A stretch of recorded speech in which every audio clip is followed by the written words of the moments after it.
નમસ્કાર, હું છું ગોપી ઘાંગર અને આપ જોઈ રહ્યા છો નિર્ભય ન્યૂઝ. મારી સાથે અત્યારે જયનારાયણ વ્યાસ જોડાયા છે. આમ તો રાજનેતા છે, પણ ઘણા લાંબા સમયથી રાજનીતિનું વિશ્લેષણ ખૂબ સારી રીતે કરે છે અને એમની ચેનલ ધ રિયલ ડિબેટમાં તમે એમનો શો પણ જોવો છો રાત્રે 9 વાગે. જયનારાયણભાઈની ચેનલ ઉપર તમે જોઈ શકો છો. પણ આજે જયનારાયણભાઈ પાસેથી સમજીશું કે રાજનીતિનું અત્યારે, કારણ કે ગોપાલ ઇટાલિયા વિસાવદરમાં જીતી ગયા, આજે ગોપાલ ઇટાલિયા દિલ્હીમાં હતા અને અરવિંદ કેજરીવાલે કહી દીધું કે આખી વિધાનસભાને હલાવશે ગોપાલ ઇટાલિયા. સાથે સાથે શક્તિસિંહ ગોહિલ એમને પણ રાજીનામું આપી દીધું છે. એટલે જયનારાયણભાઈ પાસેથી સમજવું છે, કારણ કે રાજનીતિ પણ એમને કરેલી છે અને હવે વસ્તુ રાજનીતિને દૂરથી જોવે પણ છે. સર, તમારી પાસેથી સમજવું છે કે ગોપાલ ઇટાલિયાની જીત અને શક્તિસિંહના રાજીનામા, આ બંનેને તમે કઈ રીતે જોઈ રહ્યા છો?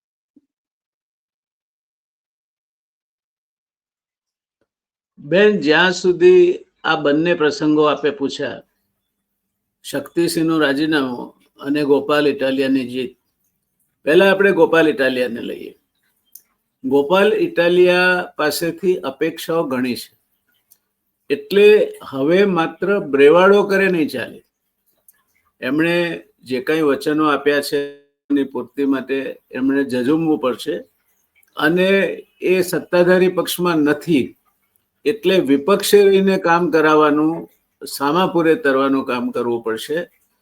અત્યાર સુધી એમની જે સ્પીચ છે, ભાષણો છે, એ નકારાત્મકતાનો અવાજ રજૂ કરનારા ભાષણો હતા. હવે હકારાત્મકતાનો સંદેશો આપનારા ભાષણો હોવા જોઈશે. એટલે ગોપાલ ઇટાલિયા માત્ર ને માત્ર વાણી ઉપર જ આધાર રાખશે અથવા તો too much of a theatrics જો કરશે તો Gopal Italia will also disappear in oblivion. એટલે ગોપાલ ઇટાલિયા સામે તક છે એ એક તો ટૂંકા ગાળા માટે છે. બે વસ્તુ થાય કે એટલા ટૂંકા ગાળામાં એમની પાસેથી પરફોર્મન્સની પણ એટલી બધી અપેક્ષાઓ ન રાખી શકાય, એ માનીને મતદારો કદાચ એમને બીજી એક ટર્મ માટે પસંદ કરે. પણ ગોપાલ ઇટાલિયા માટે હવે પરફોર્મ કરવાનું આવ્યું છે, from a critic to a performer. અને એમાં એ કેટલા પાર ઉતરે છે, જેમાં બોલવું ઓછું અને કામ વધારે, બધાને સાથે લઈને ચાલવું. માત્ર ક્રિટિસિઝમ કરવાથી કોઈ નેતા સ્થાયી થઈ શકતો નથી. એટલા માટે પોલિટિશિયન્સ માટે કહેવાય છે કે a leader should be a dealer in hope. એટલે he will have to become a dealer in hope. અને તેટલે અંશે એમના માટે કપરા ચઢાણ છે એવું હું માનું છું. અને બહુ સમજીને એમણે આગળનો એમનો પાથ નક્કી કરવો પડશે. શક્તિસિંહના રાજીનામાની વાત કરીએ આપણે તો anyway this event was overdue or being rumoured કે આખો રાજ્યનો સેટઅપ બદલાવાનો છે અને ઓવરઓલ થવાનો છે. એટલે ભલે શક્તિસિંહે એમને પોતાની નૈતિક જવાબદારી સ્વીકારી અને રાજીનામું આપ્યું, પણ એ નહીતર પણ બદલાવ આવી રહ્યો હતો. એટલે શક્તિસિંહના રાજીનામાથી કોંગ્રેસને કઈ મોટો ઘા પડી ગયો છે અથવા તો કોંગ્રેસને બહુ મોટું નુકસાન થયું છે એવું હું નથી માનતો. In any way he was on his way out, એવું મારું માનવું છે. અને that has happen little early. અને એમની જે ઇમેજ અને ક્ષમતા હતી એના પ્રમાણમાં ધીસ ઇઝ અનસેરેમોનિયલ એક્ઝિટ. એટલે જેને કહી શકાય કે વિદાય એમની જેવી થવી જોઈતી હતી એ થવાને બદલે એક એવા નિમિત્તે એમને વિદાય થવું પડ્યું કે જે કોઈ પણ રાજ્યના પાર્ટીના પ્રેસિડેન્ટ ને ગમે નહીં. બાકી કોંગ્રેસ હવે શું કરશે તેના ઉપર ભવિષ્યનો આધાર રહેશે. કોંગ્રેસ પાસે આજે પણ ઘણા બધા પ્રશ્નો છે. યોગ્ય વ્યક્તિ શક્તિસિંહની જગ્યાએ મૂકવાનો પહેલો પ્રશ્ન છે, અને એમાં કોંગ્રેસ કેટલી સફળ થાય છે તેનું ગણિત માંડવા બેસે તો બહુ અઘરું છે. આજે ભારતીય જનતા પાર્ટી કે કોંગ્રેસ બેમાંથી એક પણ પક્ષ પાસે પાન ગુજરાત જેની એક્સેપ્ટન્સ હોય, આખા રાજ્યમાં જેની સ્વીકૃતિ હોય એવો નેતા નથી. ભારતીય જનતા પાર્ટીનો સદનસીબ એ છે કે પવન અત્યાર સુધી એની તરફેણમાં ફૂંકાયો. નરેન્દ્રભાઈનો એક મોટો ઇમેજ, મને ઉમેદવારને ના જોશો, મને જોઈને મત આપજો એમ કહીને પણ મત Narendrabhai, he was a great vote catcher, though now he also is getting little bit ઘસાયા છે થોડા, પણ છતાં પણ એક નરેન્દ્રભાઈ છે ત્યાં સુધી તો ભારતીય જનતા પાર્ટી માટે એક વોટ કેચર છે. અને એમની સાથે પછી in his shadow or support Amitbhai પણ એ વ્યૂહરચનાના એક અચ્છા જાણકાર છે. એટલે ભારતીય જનતા પાર્ટી માટે આ બધું હોવા છતાં પ્રદેશ પ્રમુખ નક્કી નથી થઈ શકતા. એ એમની વ્યથા બતાવે છે કે કેટલા મજબૂર છે કે પહેલા જેમ ફટાક દઈને આંગળી મૂકી દે એ માણસ પ્રદેશ પ્રમુખ તરીકે બેસી જતો હતો. જે રીતે મુખ્યમંત્રી એમણે છેક છેલ્લી હરોળમાંથી ઉઠાડીને મસાલો ખાતા હતા બિચારા, એમને ત્યાં બોલાવીને મુખ્યમંત્રી તરીકેની જાહેરાત કરી દીધી. એ સરળતા ભારતીય જનતા પાર્ટી પાસે પણ હવે રહી નથી.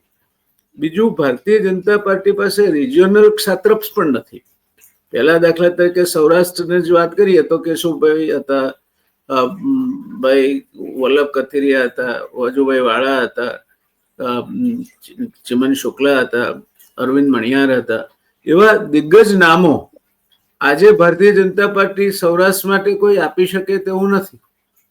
એટલે ભારતીય જનતા પાર્ટીને પણ એની મૂંઝવણો તો છે જ, અને એ મૂંઝવણો એ કેટલી પાર પાડે છે અને અસરકારક રીતે પોતાનું તંત્ર ગોઠવે છે. એને એડવાન્ટેજ છે, એની પાસે રિસોર્સિસ ઘણા છે, સત્તા છે, અને એક હજુ પણ મોટો કેડરનો એક વર્ગ એની સાથે છે જે દોડે છે.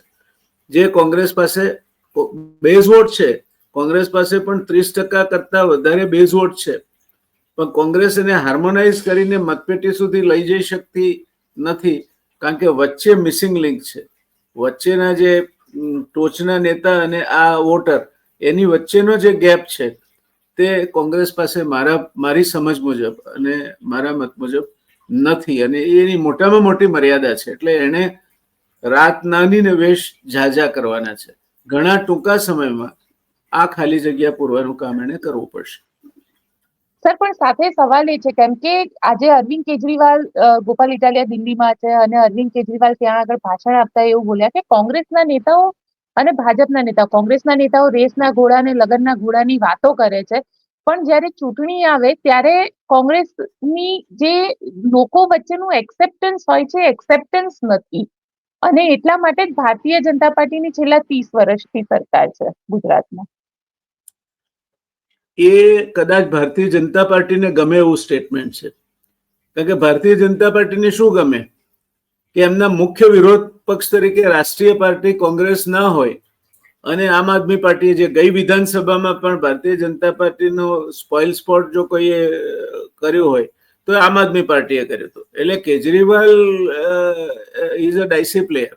એ ક્યારે શું બોલે છે અને શું કરે છે એ સમજવું મુશ્કેલ છે. બીજું, વિસાવદર એ સ્વભાવગત રીતે એસ્ટાબ્લિશમેન્ટના વિરોધી કોન્સ્ટિટ્યુન્સી છે. એટલે વિસાવદરમાંથી 17,000 કરતા વધારે મતથી ગોપાલ ઇટાલિયા ચૂંટાઈ આવ્યા. એ ચોક્કસ ભારતીય જનતા પાર્ટી સત્તામાં હોવા છતાં અને આખું દળકટક ત્યાં ઉતાર્યું હોવા છતાં ચૂંટાઈ આવ્યા. એટલે એમની એ ક્રેડિટ લઈ તો ન જ લેવાય, પણ એ ક્રેડિટમાં ગાડી ઢાળની તરફ દોડાવવાની હતી, સામા ઢાળે નહોતી ચડાવવાની. એ વાત પણ આપણે ધ્યાનમાં રાખવી પડશે. એટલે એકદમ ગોપાલ ઇટાલિયા ચૂંટાઈ આવે એટલે આમ આદમી પાર્ટી સાર્વત્રિક છવાઈ જશે, કોંગ્રેસ સાર્વત્રિક અદ્રશ્ય થઈ જશે, એવું માનવાને કારણે કોંગ્રેસ પાસે હજુ પણ તક છે. એની પાસે બેઝ વોટ છે, અને એ બેઝ વોટ એને હાર્નેસ કરવા માટેનું મિકેનિઝમ નથી, તે ઊભું કરવાનું છે. ખાટલે મોટી ખોડ એ છે કે રાજ્યભરમાં સ્વીકૃત હોય એવા નેતા અથવા 3 થી 4 નેતાઓનું ગ્રુપ આજે પણ કોંગ્રેસમાં દ્રષ્ટિગોચર નથી થતું, ને એ સ્થિતિ જો નરેન્દ્રભાઈ ને અમિતભાઈને કાઢી લો તો ભાજપની છે.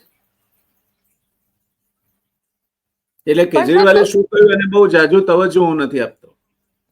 પણ સર તો એનો મતલબ તો એ થયો, કારણ કે સૌરાષ્ટ્રની અંદર અત્યારે તમે જુઓ તો ભારતીય જનતા પાર્ટીમાં બી અમિતભાઈ અને નરેન્દ્રભાઈ ના હોય તો ગુજરાતમાં તો એક વેક્યુમ ક્રિએટ થયેલું છે. ગુજરાતની અંદર એ લીડરશિપની વેક્યુમ છે. એ વેક્યુમ કઈ રીતે? કારણ કે ના સંગઠન આવી રહ્યું છે, સરકારમાં વિસ્તરણની વાતો થઈ રહી છે, ઘણા વખતથી આ વાત ચાલી રહી છે, એ વિસ્તરણ પણ નથી કરી શકી રહ્યા. અને હવે સૌરાષ્ટ્રની અંદર જે તમને કોઓર્ડિનેટ કરતા હતા, કારણ કે સૌરાષ્ટ્રનું સૌથી મોટી વોટ બેંક છે અને સૌરાષ્ટ્રની સીટ પણ વધારે છે. વિજય રૂપાણી એ હવે આ દુનિયામાં નથી રહ્યા. આ જે ખોટ છે, આ ખોટ સૌથી મોટી ભારતીય જનતા પાર્ટીને રહેશે. હા, નડશે. ભારતીય જનતા પાર્ટીને આ ખોટ ચોક્કસ નડશે, કારણ કે પુરુષોત્તમભાઈ રૂપાલા એ લોકસભા ઇલેક્શન પછી ઘણા ઘસાયા છે અને એમની છાપ પણ ગંભીર ન હોય તો વક્તા તરીકેની ધીરે ધીરે ઊભી થઈ છે. દિલીપભાઈ સંઘાણી સહકાર ક્ષેત્રને પોતાની ગળે વળગાડીને સહકાર ક્ષેત્રના થઈ ગયા છે. એટલે દિલીપભાઈ સંઘાણીને હું અમરેલીમાં પણ એક પરિબળ નથી ગણતો. અમરેલી બહાર તો આપણે જુદી વાત ગણીએ. એટલે એ રીતે જોઈએ તો ભારતીય જનતા પાર્ટી માટે પણ સામા પૂરે તરવાનું છે સૌરાષ્ટ્રમાં. એટલે કઈ પાર્ટી ક્યાં? આજે કોંગ્રેસે કડીમાં પણ શું કર્યું? એના સિનિયર આગેવાનો એ રિલેવન્ટ ભાષણો કરે, જે ઇસ્યુ જ ના હોય કે પાટીદારો રહેવા માટે ઘર નથી આપતા દલિતોને, એટલે એ પાર્ટીને મત ન અપાય. હવે આ તો શેડ્યુલ કાસ્ટની સીટ છે. અહીંયા કયો પાટીદાર ચૂંટણી લડવા ઉભો હતો તે આ વાત કહેવાની જરૂર હતી. એ રીતે કોંગ્રેસના બીજા સિનિયર નેતાએ પણ ત્યાં જે કડીમાં જે વાણી વિલાસ કર્યો છે, એ મને લાગે છે કે એમની હોદ્દો અને જવાબદારી પ્રમાણે એ એમણે ન કર્યો હોત તો કદાચ કડીમાં 5-10 હજાર મત વધ્યા હોત, ઘટ્યા ના હોત. એટલે કડીમાં પણ કોંગ્રેસને તક હતી એટલીસ્ટ સ્પર્ધાત્મક બનવાની, જે એને ખોઈ છે. એટલે એવું કહી શકાય કે જો કોંગ્રેસે ખરેખર વિચાર ન કર્યો તો બની શકે કે કોંગ્રેસ ત્રીજા નંબરની પાર્ટી તરીકે ગુજરાતમાં આવી જાય. આમ પણ ગુજરાતમાં એવું કહેવાય કે બે જ પાર્ટી ચાલે, પણ પહેલી વાર એવું ઇલેક્શનમાં આપણને દેખાયું કે 22ની ચૂંટણીમાં આમ આદમી પાર્ટી સારો એવો વોટ શેર લઈ ગઈ. બાય ઇલેક્શનની અંદર ગોપાલ ઇટાલિયા જીત્યા, એમને તો એમના 5 ધારાસભ્ય હજી પણ મેન્ટેન કરીને રાખ્યા. એ સમજવા જેવું બેન. કેજરીવાલ એ ચૂંટણીમાં ક્યાં ગયા? જ્યાં કોંગ્રેસનો સ્ટ્રોંગ હોલ્ડ હતો ત્યાં. એટલે એમણે કોંગ્રેસના વોટ કતરા તરીકે કામ કર્યું અને ભારતીય જનતા પાર્ટી આજે પણ 70-75 સીટ ભારતીય જનતા પાર્ટી આરામથી જીતી શકે જો એની પાસે પ્રોપર નેતૃત્વ હોય, પ્લાનિંગ હોય અને પલોઠી વાળીને જિલ્લે જિલ્લે બેસવા વાળા નેતાઓ હોય તો શક્ય છે. આજે પણ ભારતીય જનતા પાર્ટી પાસે કોંગ્રેસ પાસે 30% કરતા વધારે બેઝ વોટ છે અને એમાં ઉમેરો થયો છે, ઘટાડો નથી થયો, કારણ કે ભારતીય જનતા પાર્ટીથી લોકો ખાસા નારાજ છે. એટલે આ પરિબળમાં વ્યૂહરચનામાં ભારતીય જનતા પાર્ટી એમને માત આપી જાય છે, સાધનોમાં માત આપી જાય છે અને તંત્ર એમના આધીન છે. આ બધાને પહોંચી વળે એ જરૂરી છે. અને એ રીતે જોઈએ તો હજુ જિલ્લા પ્રમુખોની નિમણૂક પણ કોંગ્રેસ નથી કરી શકી અને સમય તો રાહ જોતો નથી કોઈની. એટલે એમના માટે રાત નાની અને વેહ ઝાઝા જેવો ખેલ છે. તો શક્તિસિંહભાઈના રાજીનામું આપવાથી એમણે એમની નૈતિક જવાબદારી સ્વીકારી, ઠીક છે, પણ ફરક શું પડશે કોંગ્રેસની પાસે નવું નેતૃત્વ ક્યાંથી આવવાનું છે એ દિશા કોંગ્રેસની કોઈ દેખાતી નથી. બીજું, ભારતીય જનતા પાર્ટીના માટે સરસ મજાની મૂંઝવણભરી સ્થિતિ એ થશે કે મૂર્તિયાઓ વર ઉગલાવો થઈ ગયો છે, જાન કાઢીને તોરણે આવીને ઉભા છે. અર્જુન મોઢવાડિયા છે, સીજે ચાવડા છે, આ બધા રાદડિયા બહાર રાહ જુએ છે. તો એમને મંત્રી બનાવશે તો અત્યારમાંથી કોને પડતા મૂકશે? એટલે ભારતીય જનતા પાર્ટી માટે પણ સરળ નથી આજે જો માનતા. એટલે હું એવું માનું છું કે વિધાનસભાની ચૂંટણી પહેલા રાષ્ટ્રીય રાજકારણમાં પણ ભયંકર ફેરબદલાવ આવે એવી શક્યતાઓ દેખાઈ રહી છે અને એની અસર ગુજરાતમાં પણ થશે. એટલે ગુજરાતમાં 3 પાર્ટી હોય પણ એ ત્રીજી પાર્ટી તરીકે કોંગ્રેસ ન હોય એવું બને. હું આમ આદમી પાર્ટીને સિરિયસ કન્ટેન્ડર ગણતો જ નથી. એ વિસાવદરમાં જીતી ગયા.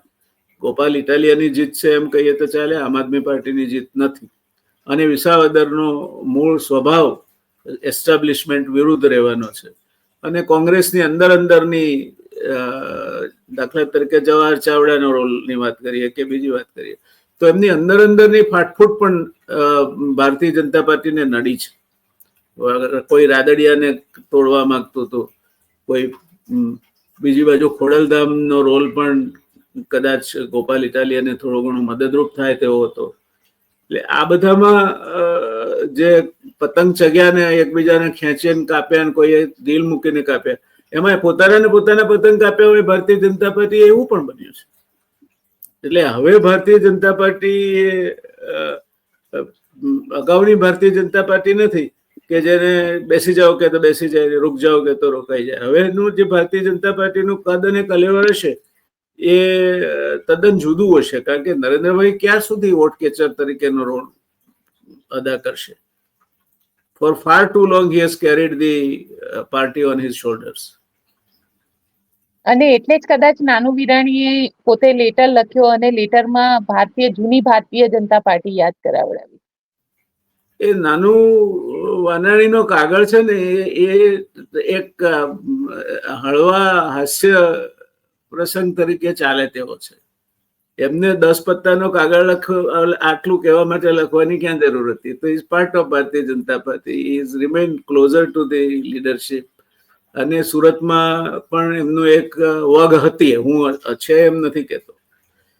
તો નાનું વાનાણીએ કાગળ લખવો પડે એ પરિસ્થિતિ ક્યાં ઊભી થઈ? જ્યારે પાર્ટીના અંદરના નેતાઓ કાગળ લખવા માંડે ત્યારે એનો અર્થ એ થાય કે મંકોડાના દરમાં ગરમ પાણી પડ્યું છે તો મંકોડા ગભરાઈને બહાર નીકળે છે. પોતે પાર્ટીમાં બોલી નથી શકતા. કદાચ ત્યાંની સ્થાનિક નેતાગીરી જે લાંબા સમય સુધી પાર્ટી પ્રેસિડેન્ટ રહીને હજુ પણ છે, એની કદાચ નાનું વાનાણીને પણ શેહ નડે છે. એટલે નાનું વાનાણી બોલી નથી શકતા. એટલે પેલા ડોક્ટરે પેલા બેનને કહ્યું તેમ કે રાત્રે તમારા પતિ બબડાટ નહીં કરે અને દિવસે બોલવા દો. તો પાર્ટીમાં તમે લોકોને નહીં બોલવા દો તો બહાર બોલશે. અચ્છા, તો ગોપાલ ઇટાલિયાની જીતની અસર તમને લાગે છે કે સૌરાષ્ટ્ર આખામાં જોવા મળી શકે? હું નથી માનતો. Gopal Italia is an isolated phenomena.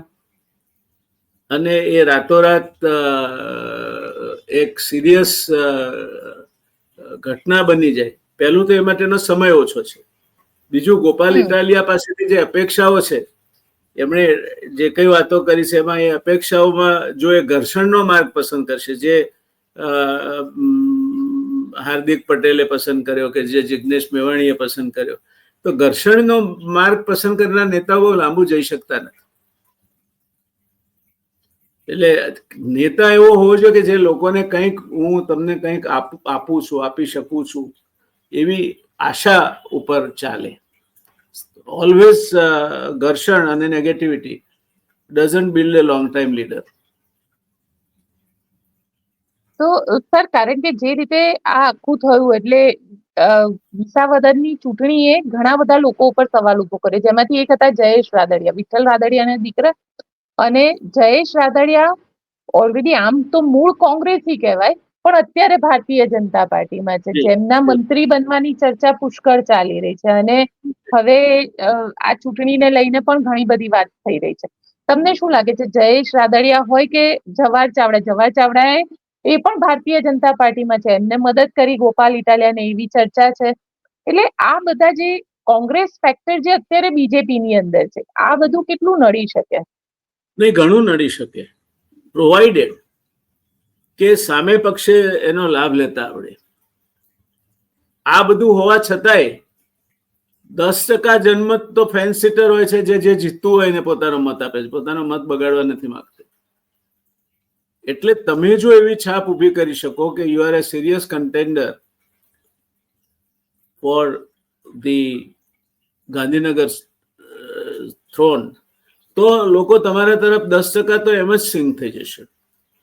બાકી તડા તો ઘણા છે, લેવા પાટીદાર, કડવા પાટીદાર, ખોડલધામનો અસર, જયેશ રાદડિયા વર્સેસ ભારતીય જનતા પાર્ટીના બીજા નેતાઓ, જવાહર ચાવડાનું પોતાનો રોલ. જવાહર ચાવડાને હું સિરિયસ પોલિટિશિયન માનતો નથી. હી હેઝ અ લિમિટેડ એરેના અને એટલામાં એ રમ્યા કરે છે. પણ પેથલજીભાઈની મૂડી એટલી મોટી છે અને જવાહરનું પણ એના પૂરતું જનસંપર્ક ને મૂડી છે એટલે એ એટલા પૂરતા અસરકારક બની શકે. હવે જવાહરને નારાજ કરો તો ચોક્કસ ભારતીય જનતા પાર્ટીને એ નુકસાનકારક પુરવાર થઈ શકે. પણ એ તો ભારતીય જનતા પાર્ટીને નુકસાનકારક પુરવાર થાય એવા તો ઘણા બોમ્બ એમણે હાથમાં પકડ્યા છે. કેટલાને મંત્રી બનાવશે ને કેટલાને એમને જોઈતા છે એવા ખાતા આપશે. અને અત્યારે પણ કોંગ્રેસમાંથી આવેલા મંત્રીઓ છે એમને પાસે, તો કેટલાને મંત્રી બનાવશે? એટલે ભારતીય જનતા પાર્ટીમાં અત્યારે પરિસ્થિતિ એ છે કે મેક્સિમમ કોંગ્રેસી નેતાઓ છે જે મંત્રી બનીને બેઠા છે, જે કોંગ્રેસી નેતાઓ છે એ સારા પદ ઉપર બેઠેલા છે. જી જી. સમસ્યાઓનું નિરાકરણ કોંગ્રેસ કઈ રીતે આની અંદર, એટલે ભારતીય જનતા પાર્ટી કઈ રીતે લાવી શકશે? કારણ કે નાનો પાયાનો કાર્યકર જે એકચ્યુઅલ ભારતીય જનતા પાર્ટી સાથે જનસંઘથી જોડાયો છે એ તો ખૂબ નારાજ છે. હા, એ નારાજ છે, પણ એ નારાજગી એને એ અસરકારક રીતે વ્યક્ત કરી શકે અને નારાજગી પરિણામદાયક બની શકે એવું નથી. 1990માં જનતા દળ ગુજરાત અને ભારતીય જનતા પાર્ટીને કહેવામાં આવ્યું તમે ભેગા થઈને આવો અને બે જણા કોલેબરેટ કર્યું તો આ નહીં, કોંગ્રેસ નહીં તો કાળો ચોર ચાલશે, પણ એ તો નહીં જ જોઈએ. એ ન્યાયે by process of elimination Congress was ousted. એવું એમના સામે કોઈ પરિબળ ઊભું થાય તો જ આ ભારતીય જનતા પાર્ટી નહીં જ બીજો ગમે તે ચાલશે તે વાત ચાલી શકે. અને એનો લાભ લેવો હોય તો તમારી પાસે સંગઠન મજબૂત હોવું જોઈએ. સાધનો કદાચ ઓછા હશે તો ચાલશે. સ્વીકૃત હોય સ્થાનિક રીતે કમસે કમ જિલ્લા કક્ષા સુધી એવા નેતાઓ હોવા જોઈએ અને એમનું કમિટમેન્ટ હોવું જોઈએ. પછી જેમ અહીંયા આમ આદમી પાર્ટીના ઉમેદવાર તરીકે ચૂંટીને બીજા દિવસે ભારતીય જનતા પાર્ટીમાં જતા રહે એવા માણસો કોંગ્રેસમાં પણ છે કે ચૂંટાય પછી એ બાર્ગેનિંગ કરી લે છે, તો એ નહીં ચાલે. ને કોંગ્રેસમાં એ પ્રતિબદ્ધતાનો અભાવ ક્યાંક ને ક્યાંક નડશે. એટલે કોંગ્રેસ માટે ભારતીય જનતા પાર્ટી માટે સરળ નથી, પણ કોંગ્રેસ માટે તો સામા પ્રવાહ પૂરે તરવાનો છે, કપડા ચડાવ છે. સર, ઘણા વખતથી એવી ચર્ચા છે કે કોંગ્રેસના જે જૂના નેતાઓ છે નેતાઓને હટાવી દેવામાં આવે અને એક નવી બ્રિગેડ આખી ઊભી કરવામાં આવે તો જ કોંગ્રેસ ગુજરાતની અંદર કંઈક કરી શકશે. બધાને હટાવી દેવા જરૂરી નહીં હોય, પણ કોંગ્રેસમાં પણ એવા નેતાઓ છે કે જે છે ત્યાં અને એમના છેડા બીજે પણ અડે છે. એટલે મને તો ભારતીય જનતા પાર્ટીમાં હતો ત્યારે પણ એ અનુભવ થયેલો છે કે હું પ્રવક્તા હતો અને કોંગ્રેસની પ્રેસ નોટ ઇસ્યુ થાય પહેલા મારી પાસે આવી જતી હતી, ત્યાંથી જ આવતી હતી. એટલે આ જ્યાં સુધી મનોવૃત્તિ કોંગ્રેસમાં છે અને એવા લોકો કોંગ્રેસમાં નેતૃત્વ કરે છે ત્યાં સુધી કોંગ્રેસનો સાચો કાર્યકર છે જે દોડે છે, જેને ભારતીય જનતા પાર્ટીને લડત આપવી છે, એનો અવાજ ગુંગળાશે. કારણ કે ટિકિટો ખોટી રીતે અપાશે. અહીંયા પણ કિરીટભાઈને ટિકિટ અપાઈ, એના સામે ભારતીય જનતા પાર્ટી હારી એનું એક કારણ એમના પ્રત્યેનો સ્થાનિક અસંતોષ પણ છે, એમની છબી સ્વચ્છ નહોતી એ પણ છે. એટલે ભારતીય જનતા પાર્ટીને પણ આ પ્રશ્નો તો નડ્યા જ છે. એટલે કોંગ્રેસને તો વધારે મોટા થઈને નડશે અને એમના જે નેતાઓ છે એમાંના મોટાભાગનાને તો રીતસર કહેવામાં આવે છે કે તમારે જે પૈસા ખર્ચવાના હોય ખર્ચો, પાર્ટી તમને મદદ નહીં કરી શકે તો પણ ખર્ચો, અને વખત આવે અમે તમને એનો બદલો મળે તે જોઈશું. અને એ કરે છે એ પ્રમાણે. અત્યારે જે કોંગ્રેસના આગેવાનો ભાજપમાં આવ્યા છે અને જે રીતે એ લોકો ફૂલ્યા ફાલ્યા છે, તો હું નથી માનતો કે મૂળ ભાજપમાં હોય એવો કોઈ નેતા ભાજપમાં આટલો ફૂલ્યો ફાલ્યો. ભાજપમાં અત્યારે જે લોકો ખરેખર લાભાર્થી છે તે એક યા બીજી રીતે કોંગ્રેસ ગોત્રમાંથી જ આવેલા છે. એટલે ભારતીય જનતા પાર્ટીમાં પણ કઈ વરસી જાય ભારતીય જનતા પાર્ટી એવું છે નહીં. પણ હવે એ રહ્યું નથી. હવેનું જે નવું જે નેતૃત્વ આવ્યું છે યુવાનો ખાસ કરીને, એ વોટ્સએપ આધારિત આખી રાજનીતિ થઈ ગઈ છે. એટલે એમને વોટ્સએપ દોરે છે અને એમાં ભારતીય જનતા પાર્ટી ની પાસે સુગ્રથિત પ્રમાણમાં સુગ્રથિત માળખું છે.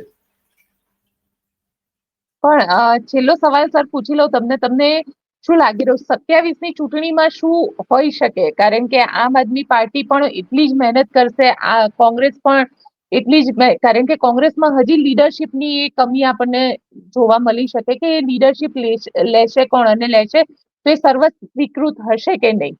ભારતીય જનતા પાર્ટી સંગઠન હજી આપી નથી શકતી અને જો ત્યાં પણ કંઈક આગુ પાછું થયું તો બની શકે કે ત્યાં પણ એટલો જ વિરોધનો વંટોળ ઉભો થાય. હા, પણ ભારતીય જનતા પાર્ટી પાસે અપર હેન્ડ છે, કારણ કે એમની પાસે રિસોર્સિસ છે ને એમની પાસે કાર્યકરોની ફોજ હજુ પણ છે. હજુ પણ હિન્દુત્વનો મુદ્દો ક્યાંક ક્યાંક ચાલે છે. એટલે ભારતીય જનતા પાર્ટી કોંગ્રેસ કરતા they have little bit head start, જે કોંગ્રેસ પાસે નથી. અને આ બંને પક્ષો કોમવાદના સમીકરણોમાંથી બહાર નીકળી શકતા નથી.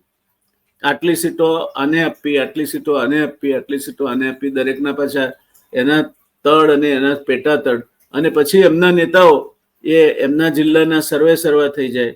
એક નેતા તો એવા છે કે જે બધા રેશન કાર્ડ એમના ત્યાં જ હોય અને બાકીનો વહીવટ એમના ત્યાંથી જ ચાલતો હોય. બીજા નેતા એમનો વહીવટ એમની રીતે કરે છે. એટલે કોંગ્રેસમાંથી આવ્યા હોય કે ભાજપમાંથી કોઈ કોંગ્રેસના જે નેતાઓ છે એવું બે પાંદડે થયું હોય ભાજપમાં આવ્યા બાદ, એવું બહુ ઝાઝું દેખાતું નથી.